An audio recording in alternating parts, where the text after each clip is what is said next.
Kamusta kapatid? Ang video ito ay kakaiba talaga at nakakatindig balahibo dahil pag-uusapan natin ang 5 pangyayari kung saan nakuna ng kamera si Jesus. Totoo kaya ito? Si Jesucristo o Jesus Christ ay kilala bilang tagapagligtas at gabay sa pang-araw-araw nating pamumuhay. Si Jesucristo ay sinilang upang iligtas ang mga tao sa kanilang mga kasalanan. Pero paano kung isang araw ay makita mo siya sa totoong buhay o nang harap-harapan? Ano kaya ang magiging reaksyon mo? Kaya narito ang 5 video na kung saan nakunan sa kamera si Jesucristo.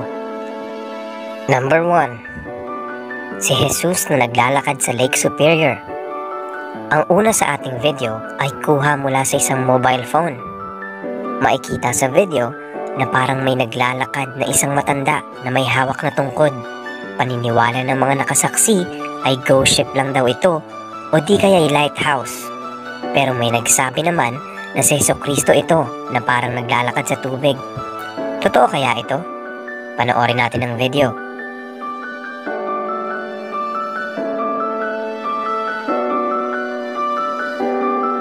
Number 2. Jesucristo na lumilipad sa kalangitan. Ang video ring ito ay kuha mula sa isang cellphone na nakuna ng isang lalaki. Makikita sa video na may lumilipad na hugis na tao sa kalangitan. Sabi ng ibang nakakita ay lobo lang daw ito na lumilipad. Pero para naman sa lalaki na mismong nakasaksi ay si Jesucristo ito na lumilipad. At pinaniwala pa ng lalaki na ito raw ay second coming ni Jesus. Dagdag pa niya na hindi raw ito lobo dahil pinuntahan niya mismo ang lugar kung saan ito lumilipad at wala raw lobo na nakita doon. Panoorin natin ang video.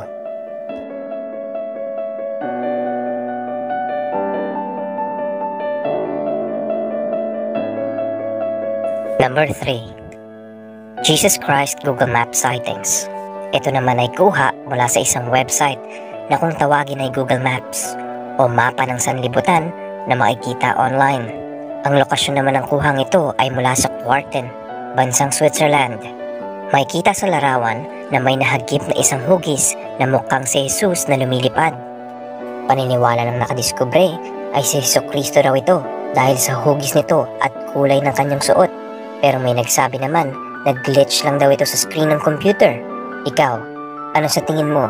Totoo kaya ito? Number 4. Jesucristo na nakunan sa 9/11 tribute.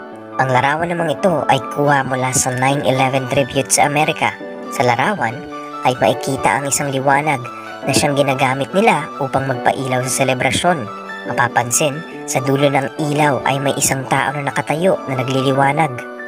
Sabi ng nakakuha ng larawan ay si Jesucristo raw ito. Pero sabi naman ng ibang nakasaksi ay isa daw itong anghel mula sa kalangitan. Number 5. Jesucristo na nakunan sa kagubatan. Ang panghuli naman sa ating listahan ay kuha ng 2 lalaki na namamasyal sa kagubatan nang bigla nilang makita ang isang lalaki na nakasuot ng puting damit at tila nagdarasal. Makikita rin sa video na biglang tumakbo ang nakaputi na lalaki matapos nila itong lapitan. Sabi naman ng 2 lalaki ay si Jesus daw ito mula sa kalangitan at bumaba para ipagdasal ang mundo. Pero ang sabi naman ng ibang nakakita na tao lamang daw ito na namamasyal sa kagubatan. Panoorin natin ang video. Sería blanco, la barba y todo eso, pero no sé.